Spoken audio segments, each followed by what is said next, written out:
E nos dias atuais, galera, tem gente até ensinando que o livro de Apocalipse não é verdadeiro, né?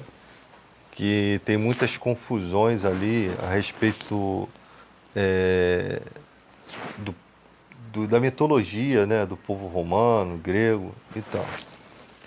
Eu acho que Deus não nos deixaria sem esclarecimentos da volta de Cristo, né? Com certeza isso estaria expresso e conectado com a Escritura Sagrada. Até porque, se lermos o Antigo Testamento, salmos que falam sobre a crucificação de Cristo, sobre a divisão das vestes de Jesus, você percebe que no Deus, através dos livros judaicos, né, da história de Israel, revelava a vinda de Jesus à Terra. Né? Então, com certeza com certeza se percebe que Deus tinha vontade de que as pessoas viessem a conhecer o que viria no futuro, né? Acerca de um Salvador. Né? E, com certeza, tendo o universo um fim, Deus também possivelmente estaria colocando para a humanidade o conhecimento de como seriam essas coisas futuras. Então, desde o momento que há a revelação de Cristo, dali para frente, Deus não nos deixaria confusos acerca disso. É lógico que vão se criar vertentes para tirar esse conceito. É sempre um desejo do mal com que a humanidade se perca, principalmente os que conhecem a verdade. Que a humanidade se perca nos seus raciocínios, ou seja, perca a fé, perca o azeite, né? A iluminação, aquilo que ilumina. Sem azeite andamos em trevas, sem ver o caminho. Então, a parábola das 10 virgens pode ser também um paradoxo nisso, representar isso. Não perder a iluminação do caminho, não perder aquilo que realmente está, aquela certeza que está no seu coração, e ela é mais forte do que qualquer coisa.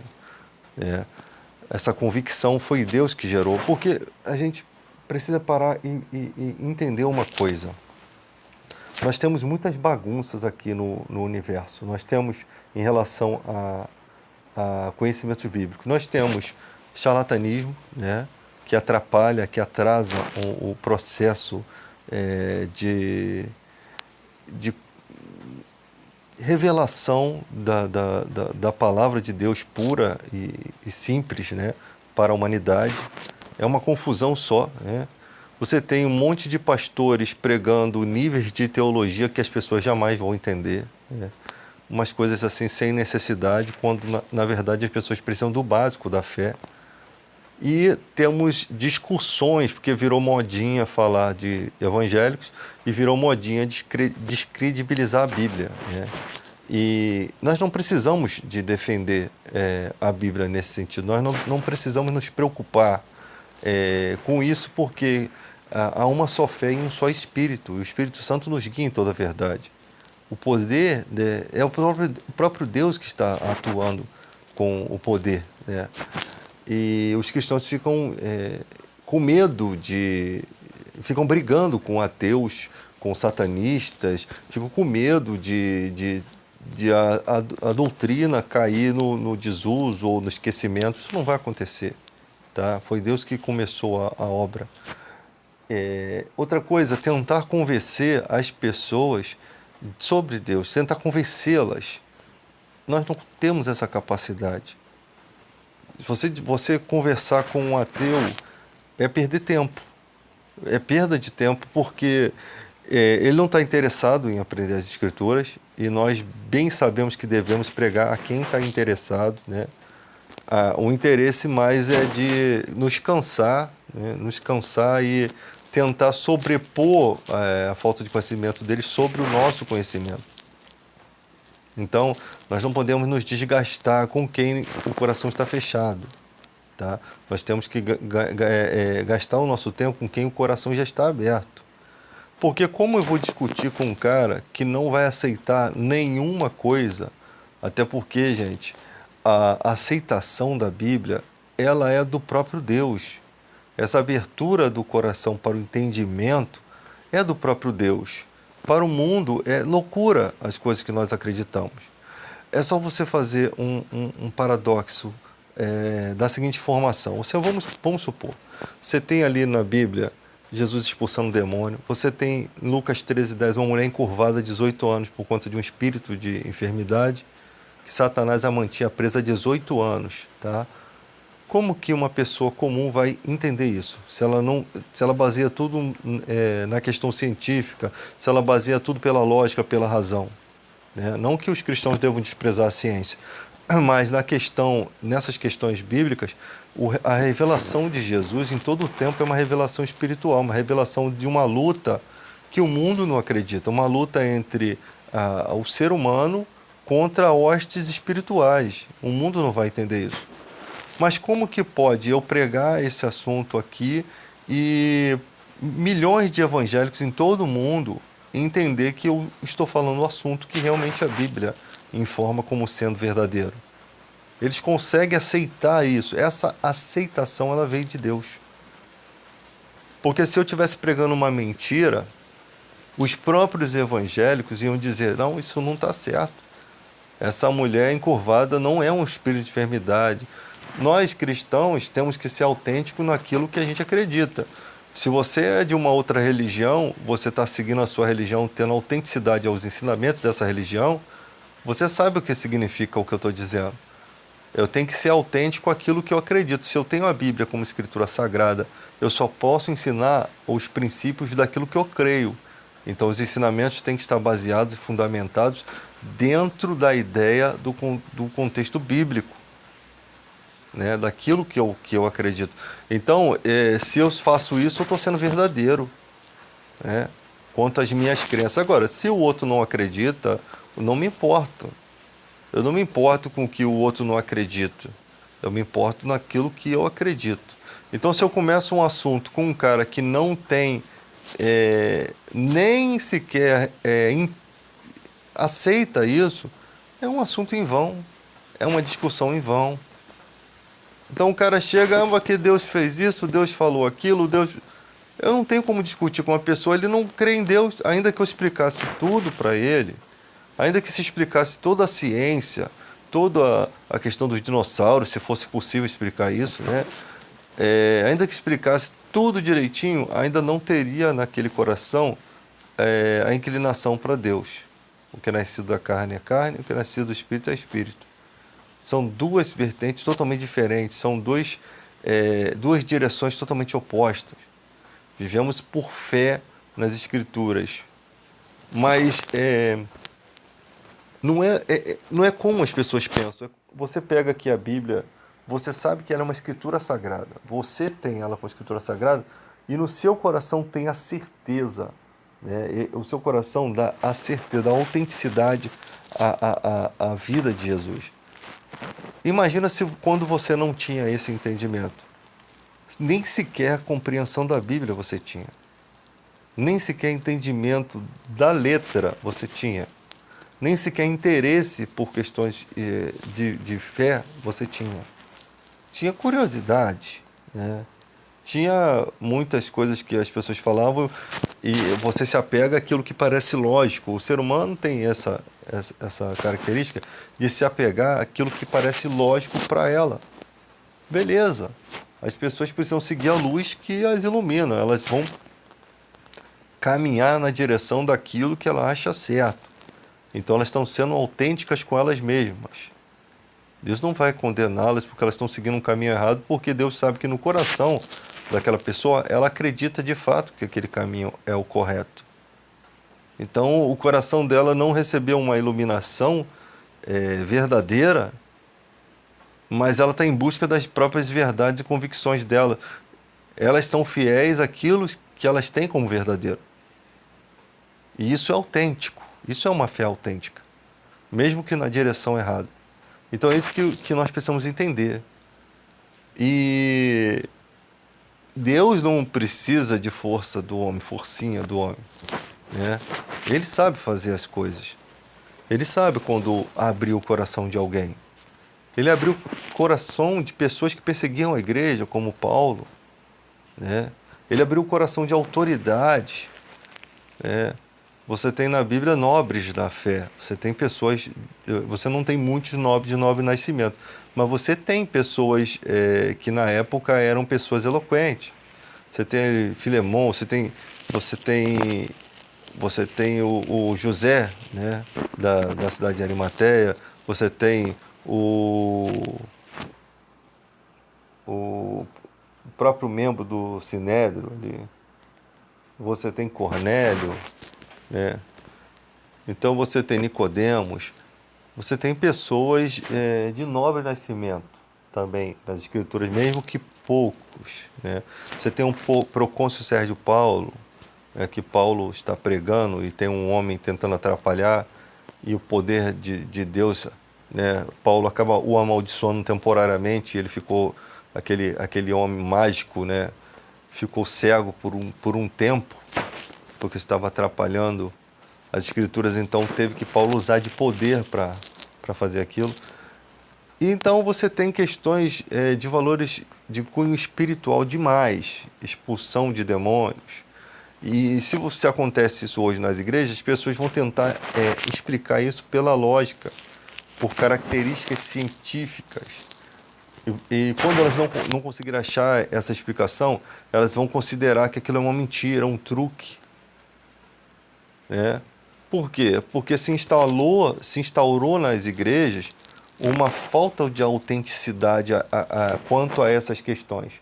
E isso é uma obra do diabo. Por isso que eu falo que quando você financia uma igreja que, por mais que ela esteja fazendo caridade, isso não tem nada a ver com a verdade. A verdade tem que ser mantida. A igreja pode doar milhões para o mundo. Se ela não estiver pregando alinhado com a verdade, não tem valor o que ela está fazendo. Então ela tem que estar com prioridade, o temor do Senhor, o princípio da sabedoria, com prioridade, pregar o verdadeiro evangelho e viver esse evangelho.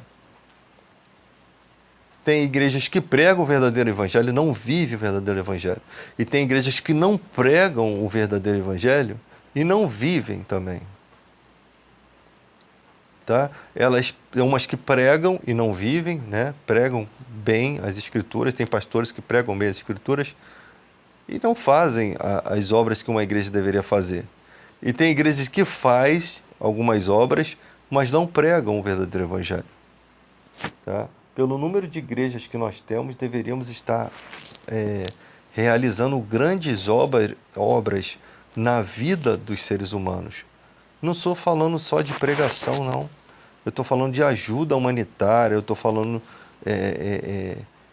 de incentivo à educação, né? Porque nós vemos todo esse negacionismo da ciência, essas coisas que me irritam, né? Essas coisas são irritantes. Negacionismo de vacina, negacionismo da ciência, isso mostra como está, esse é um retrato de como está a educação no nosso país e como está alucinada a mente das pessoas. É o filme do Leonardo DiCaprio, Não Olhe Para Cima, é um filme que realmente revela esse comportamento em todo o mundo, não é só no Brasil, tá? Essa postura negacionista que nega evidências científicas, que nega a verdade, tá? Nós viemos de uma era sem internet e muita coisa mitológica, muita coisa que a gente desconhecia, né, foi lançado sobre nós. Né? E agora nós nos recusamos a conhecer a verdade porque nós temos opinião formada sobre um determinado assunto. O coração sábio, ele está disposto a ouvir a verdade e mudar se realmente aquela verdade lhe convence, tá? Do contrário. Então tem gente vivendo de mitos, de fatos, de fakes. A igreja não aprendeu a julgar os de dentro, julgar o comportamento, julgar as pregações. Olha, que quando uma pessoa faz uma revelação na igreja, existem pessoas para julgar a profecia, tá? Existem pessoas para julgar, o julgamento é uma avaliação nesse sentido, tá? Avaliar se o que aquele profeta está dizendo condiz realmente com a verdade de Deus, porque se ele não está dizendo algo de Deus, ele está utilizando, ele está sendo usado pelo mal para trazer uma notícia que pode piorar a vida espiritual de alguém. Eu já vi pessoas revelando para mulheres grávidas que elas iam morrer na mesa de cirurgia. Então isso é um veneno maligno, isso é uma coisa ruim que mata, que traz aflição, que traz desespero, que a pessoa pode até se suicidar por uma revelação dessa. Então tudo na questão bíblica tem que passar por um julgamento. E os cristãos não entendem que julgar os pastores, o comportamento, as atitudes, é um critério bíblico. Paulo fez isso diversas vezes. Himeneu e Fileto estão corrompendo a fé porque estão dizendo que a ressurreição já aconteceu.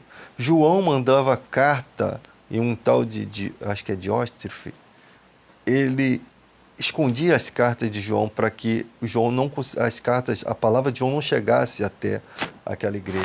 Então João determina ir lá. E quando ele vai, irmão, ele vai com o poder. E você já viu quando na história de Ananias e Sátira, e também na maldição que eu falei ainda há pouco de Paulo, aquele mágico que corrompia a fé. No caso daquele mágico que corrompia a fé do procônsul Sérgio Paulo, aquele mágico, ele era um cara da ignorância, né? Então Paulo o amaldiçoou temporariamente. No caso de Ananias e Sáfira, eles não estavam na ignorância, eles estavam fazendo algo contra a verdade, conhecendo a verdade. Esse é o pior dos crimes, porque se o cara está pregando um evangelho falso por dinheiro, sabendo do que ele está fazendo, corrompendo a fé, atrapalhando a verdade, ele pode ter consequências drásticas de até morrer e perder sua salvação. Se vem um servo de Deus com autoridade, designado por Deus para levar uma mensagem, e aquele cara resiste à mensagem, ele está frito.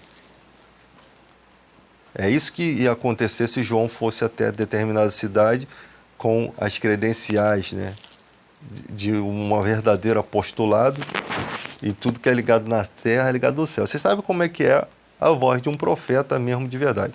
Só que nos dias de hoje todo mundo diz que é profeta, todo mundo diz que é apóstolo, todo mundo diz que é isso e aquilo, e na verdade não tem autoridade nenhuma. Na verdade não são nada. Você vê que se aproveitaram muito da habilidade humana e da boa vontade de muitos cristãos que não lançam suspeita sobre certas coisas. Nós vimos o povo fazendo arminha dentro da igreja, nós vimos o povo eleger um tolo e chamá-lo de mito. Foi isso que nós vimos. Foi isso que nós vimos. Uma coisa muito feia. E eu creio que nós estamos numa era de transformação. Agora, falando da questão apocalíptica, o último anticristo ele vai ter poder, e uma das coisas que as pessoas não entendem, que a igreja fica com medo, será que eu recebi a marca da besta? Será que vai ser um chip? O que eu vejo nas escrituras é que o homem vai adorar a besta sabendo que é a besta, sabendo que aquele conteúdo está na Bíblia e sabendo que eles estão condenados. Do contrário, não tem efeito. Porque se o objetivo é adorar, eu não posso adorar se eu adoro na ignorância, eu não sou condenado por Deus. E o objetivo do mal é que você seja condenado por Deus, porque ele tem ódio de Deus e tem ódio de sua criação. Então o objetivo da besta é fazer o homem adorar, adorá-lo, né? Adorar o mal, né? Adorá-lo, consciente, né? Chamá-lo de Deus no lugar de Deus, causar ciúme em Deus, né? Esse fundamento. Então os cristãos não precisam ficar com medo. Será que essa vacina tem o chip? Umas coisas meio alienadas, que eu creio que nós estamos chegando nessa era da internet aí, Um dia nossos filhos, netos vão olhar para trás e ver que povo alienado que viveu nessa terra. Eu não sei como a terra está viva até hoje. Eu não sei como a terra está preservada até hoje. Eles vão pensar assim. Por quê? Porque os caras que viveram nesse país, nesse planeta, até a idade contemporânea, né? Até os dias de hoje, são alucinados. Os caras estão vendo o planeta se acabando, os caras estão vendo a Amazônia se acabando, os caras estão vendo o universo aumentando cada dia a temperatura e eles não têm essa preocupação com o desmatamento. As empresas continuam poluindo, né? Eu lembro de uma história que há uns anos atrás falaram que o CFC, que é o gás que vinha dentro das geladeiras, do motor de geladeira, ele era cancerígeno, causava problema de poluição e tudo. Criaram-se um mito sobre um assunto. Consequência, empresas de CFC faliram e depois se descobriu a verdadeira questão em jogo. A verdadeira questão era que o CFC, né, a taxa que se pagava para a utilização desse gás, né, de poluição, tipo taxa de carbono que tem para o povo poluir, né, o direito de poluir, o CFC era muito barato. Esse consumo era muito barato. Então, o tetrafluoretano, que era um gás que eu acho que é utilizado agora, que ainda é utilizado agora, era muito mais caro. Pô, na verdade, eles estavam pensando em dinheiro. Eles criaram uma mentira, fizeram empresas falir. Né? Até hoje deve ter empresa na justiça tentando recuperar essa situação. Mudaram o gás, as coisas ficaram mais caras, pô, e quando se descobre é tudo por dinheiro, era tudo uma mentira. Então, o que mais o homem pode fazer? Né? O que mais o homem é capaz de fazer? Por dinheiro, tudo. O cara vai lá na reunião do clima, né? E ele não mostra nenhum respeito pelo planeta. Porque ele fica repetindo, ele faz um discurso para os seus. Ele faz um discurso totalmente hipócrita, porque ele sabe que não vai ter ninguém para confrontá-lo, mas só que a sociedade, uma parte está sendo enganada porque não se interessa em ir a fundo do assunto. É essa parte que eles querem continuar enganando. Pô, ainda é um negacionismo terrível. Essa questão das vacinas aí, por exemplo. O Bolsonaro é líder do executivo e ele que gasta dinheiro com o governo federal, né? O dinheiro do governo federal vem dele, né? Vem do comando dele. Não do bolso dele, mas do comando dele. Então, ele cria um complô, né? Ele cria essa história para ganhar tempo. Ele cria toda essa parafernália anticientífica para se mostrar, para se mostrar que estão mentindo para a gente.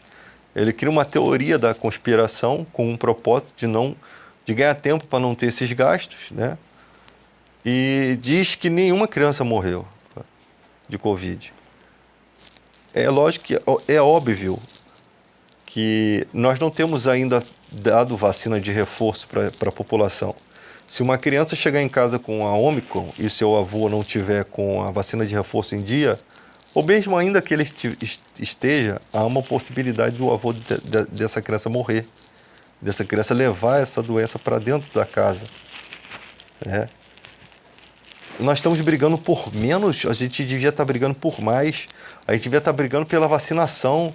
Se mostra que a vacinação, a quantidade é menor, lógico, das doses, se mostrou em vários países, com vários órgãos científicos estudando aquilo, mostrou-se que a vacina tem uma eficácia e que ela protege as crianças, porque não vai ter para onde o vírus correr se todo mundo tiver vacinado, mas se tiver as crianças ali vulneráveis, a Omicron vai correr para as crianças, a Delta vai correr para as crianças, e ali pode acontecer uma mutação que pode matar mais ainda as crianças, porque o Conselho Pediátrico do mundo todo mostrou que, pelo menos no Brasil, acho que no Brasil, crianças de 5 a 11 anos morreram 300.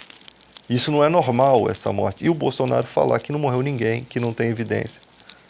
Assim como ele falou que a cloroquina era a tal coisa, e até agora não foi responsabilizado pela desinformação e pela vida de pessoas que morreram por conta da cloroquina.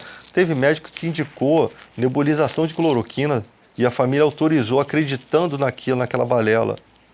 Você imagina? Será que se eles tivessem a oportunidade de fazer, fariam tudo de novo? Será que a ignorância pode se repetir? porque aquela pessoa morreu. Teve filhos que negaram a vacinação aos seus pais. Tem pais que vão morrer pela irresponsabilidade dos filhos. Tem filhos que vão morrer pela irresponsabilidade dos pais. Pais matando filhos e filhos matando os pais. Literalmente está acontecendo nos nossos olhos. Se meu filho quer se vacinar e eu não quero, eu não tenho direito sobre ele. Eu só teria direito se eu visse que as vacinas estariam matando as crianças. Por exemplo, se de 1 a 10 crianças vacinadas morresse, ou de 1 a 100, eu ficaria com medo de vacinar meu filho. Mas se eu não estou vendo isso acontecer, qual o argumento que eu tenho? É muito difícil lidar com a situação. E nós estamos numa época que os cristãos acham que tem direito de falar para o cara que é homossexual que ele não deve ser homossexual. Qual o direito que nós temos sobre isso? A gente precisa entender que as pessoas têm o direito de ser o que elas querem ser. E nós devemos respeitá-las do que elas determinam ser. Porque você acorda hoje na sua casa e se você decidir trair a sua mulher, que também é um pecado, ninguém vai te bloquear no meio do caminho. Ninguém vai dizer que você... Porque no inferno vai ter todo tipo de pecadores. Com todos os tipos de pecado. Então, se eu tenho o direito de determinar sobre a minha vida as minhas ações, por que o outro não tem direito de determinar sobre a vida deles as ações deles? Porque isso traz desconforto para mim, né? Porque é feio ver um outro beijando o outro. Olha, é o mundo que nós vivemos. Eu não quero meus filhos nesse mundo. Não, eu vou ensinar os meus filhos a respeitar as pessoas desse mundo. Porque o mais grave seria você ter filhos que agridam ou até cometam crimes contra essas pessoas. Isso seria muito mais grave do que as práticas delas, do seu ponto de vista preconceituoso. O que nós temos que fazer? Aceitar? Sim, nós temos que aceitar. Porque elas estão no mundo, vieram ao mundo da mesma forma que a gente, elas têm direito de viver nesse mundo, assim como nós também. Nós passamos por coisa gravíssima. Esses dias eu vi um diálogo entre o cara que faz o Capitão Nascimento, né, o Wagner Moura, e o marido daquela Thaís Araújo, né, Lázaro Ramos. O diálogo entre brancos e negros. Eu achei aquilo incrível. Tem muito palavrão naquele discurso e as pessoas criticam. Pô, mas isso aí tem muito palavrão. Mas os palavrões são pouco em relação ao que é o ódio do preconceito. O que vocês precisam entender é que dois artistas contracenando ali, falando uma série de palavrões, aquela revolta precisa ser real, né? Para entender o que estava dentro do coração do negro naquele momento. Então, o palavrão perde a sua força, o seu poder em relação ao que faziam com os negros, que era muito pior do que palavrão. Era a realidade. O palavrão não tem poder ali. Então, no discurso é para mostrar o que está dentro, é para tentar explicar. Isso é muito mais bonito. É quando um palavrão se torna bonito. É quando a descarga de palavrão se torna bonito, porque ali sai toda a revolta do negro tentando explicar por um branco, né? Tentando explicar por um branco que eles eram iguais. Que maravilha, que maravilhoso. Imagina que se fosse cristãos fazendo aquilo ali, não sairia, não daria para explicar. Entende? Não daria para se transmitir. O mundo seria muito sem graça se não tivesse esse diálogo com esse teor com esse requinte de palavrão. Não daria para você explicar, porque a revolta precisa ser explicada em palavras, em gestos, em comportamento, para que se transmita no coração da gente, se encrave no coração do ser humano, que a escravidão não pode mais voltar, que a desigualdade não pode mais se levantar. E aí nós temos uma nação que respeita todos esses critérios, né? Nós temos uma nação que respeita isso. No Brasil temos preconceito e nós temos modinhas também. Nós temos o cara que acha que... O segurança de um estabelecimento, ele fica seguindo as pessoas. Ele tem que observar as pessoas. né? Porque nós vivemos entre pessoas de mau hábito. Às vezes irrita, a pessoa está te seguindo, mas quem não deve não teme.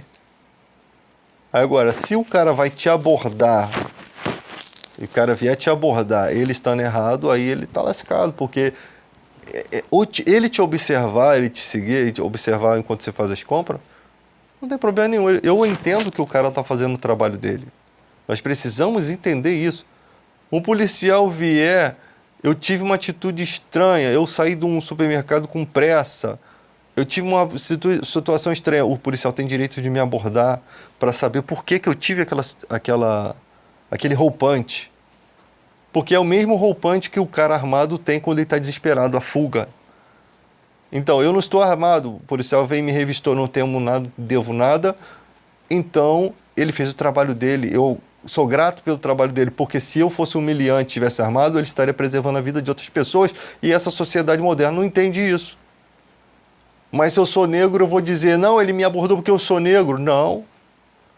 Poderia ser, em alguns casos, alguns policiais preconceituosos, mas não podemos determinar isso porque nós não estamos dentro da pessoa para saber o que ela pensou quando me abordou. É que nós estamos muito saturados do que a mídia mostra, muita informação, e a gente fica preso somente naquele mundinho daquela informação que não é uma informação ruim. De fato, o pobre na favela, ele é humilhado, ele é esculachado, isso é cantado em músicas, e isso é uma realidade. Eu já vi policiais entrarem na favela, eu morei na Vila Vintém, e o policial fala assim, Vila dos Viados. Porque para ele, o favelado, ele é um apoiador do tráfico, ele é um amigo do traficante. Só que ele, dentro do conteúdo dele, ele não entende que aquele traficante, muitas vezes, foi um cara que jogou bola, é um amigo de infância. E não é porque ele escolheu o caminho errado que ele deixa de ser amigo. É isso que as pessoas não entendem. Ele escolheu um caminho errado, nós sabemos que o cara está num caminho errado. E nós não queremos que aquela pessoa morra, porque nós criamos um vínculo. Isso é natural. Pode não ser certo no ponto de vista, o cara é vagabundo.